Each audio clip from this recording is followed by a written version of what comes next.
শীত একটা উপভোগের ব্যাপার আর কি, তার সঙ্গে বাঙালি বলে কথা, তাহলে সেখানে তো একদম কবজি ডুবিয়ে খাবে। আর আরেকটা জিনিস বলে দিই, কখনো খাবার পর ভাবতে নেই যে এ বাবা, মানে আই মিন গিল্ট ফিল করতে নেই।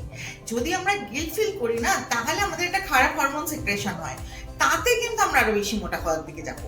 তো সুতরাং যখন খাবো, বাঙালি কবজি ডুবিয়ে খাবো। শীতকালে বিভিন্ন রকম আনাজ আছে, সেগুলো তো খাবোই, তার সঙ্গে যেটা হচ্ছে পিঠে পুলি।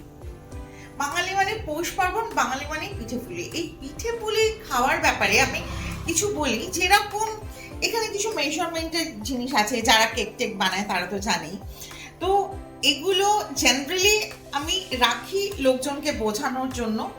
তো আমি ধরে নিলাম যে এখানে আমি ময়দা, আমি বলবো ময়দার জায়গায় যদি কিনোয়া, ওটস বা মিলেটের আটা নেওয়া যায় বা মাল্টিগ্রেন আটা নেওয়া যায়, মানে আমরা যদি ময়দা বা আটাটাকে বাদ দিই, তো আমরা এই মেজারমেন্ট নিতে পারি।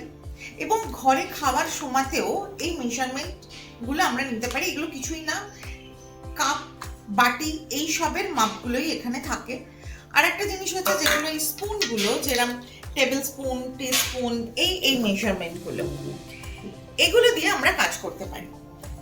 এইবারে আসি পিঠে পুলির কথায়, যেটা বললাম বেসটা আমাদের মিলেট হতে পারে, ওটস হতে পারে, এগুলো দিয়ে আমরা করতে পারি, কিনোয়া হতে পারে। এটাকে বেস রেখে তার সঙ্গে যদি আমরা বাচ্চাদের যদি হয় তাহলে একটু গুড় দিলাম বা খেজুর দিলাম, আর যদি বড়দের হয় তাহলে সেখানে আমরা স্টিভিয়া দিতে পারি। স্টিভিয়া নাও কিনতে পারি। স্টিভিয়া যদি একটা গাছ লাগিয়ে নিই বাড়িতে, আমাদের যদিও এখন ফ্ল্যাট কালচার, কিন্তু তবু একটু জানলা বা ওই থাকেই, তো সেইটুকু জায়গায় যদি একটা স্টিভিয়া গাছ লাগিয়ে নিই, সেখান থেকে 2-4টে পাতা তুলে আমরা সেই পিঠে পুলের মধ্যে দিয়ে দিলে কিন্তু খুব ভালো মিষ্টি হয়ে যায়। তো সেই জন্য কোনো খাবারে কোনো বঞ্চিত হওয়ার কোনো জায়গা নেই। বাঙালি মানে কবজি ডুবিয়ে খেয়ে সুস্থ থাকা, ভালো থাকা। যার জন্য আমি আবারও বলছি, মন থেকে এবং শরীর থেকে ভালো থাকতে হবে। Thank you.